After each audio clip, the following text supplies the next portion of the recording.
2770 واحد كاتب لي بيقول لي السكن والمواصلات وانا رايح فرض امن، فده هيجازي معايا. بص انا هقول لك على حاجه، 2770، فلو ال 770 دول اكلك ومصاريفك هيتبقى معاك 2000 درهم، لان السكن والمواصلات عليهم، فحلو مقبول. وممكن حظك ودعوة الأم تقعد لك إنك تروح مكان فيه أكل زي فنادق، مستشفيات، الكلام ده كله. فأنت لو رحت مكان زي كده هتاكل ببلاش، أصبح المبلغ ده متوفر معاك صافي، فهتعمل منه فلوس بإذن الله.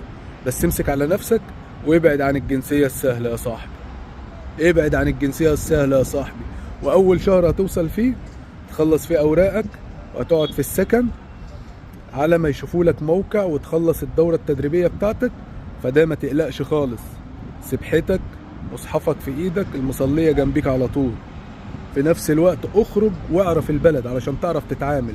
وفي نفس الوقت برضو معلومة حلوة قوي هقولها لك، اتعلم كام كلمة انجليزي لو انت مش عارف انجليزي علشان تقدر تجاري الامور وتتعامل مع البشر.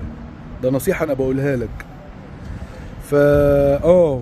غرفتك هتكون من اربع اشخاص ل8 اشخاص، فدي تحطه في دماغك وتحطه في اعتقادك. فال8 مش هيكونوا معاك، هما بيبقوا متقسمين على شفتين، فاللي هيبقى معاك 3 2 4 انت ونصيبك يعني. فده كل اللي انت هتشوفه، ربنا يبارك لك. اهم شيء يكون العقد رخيص، لان المكاتب بتستغل استغلال ما يعلم به الا ربنا. بالتوفيق يا بطل، سلام عليكم.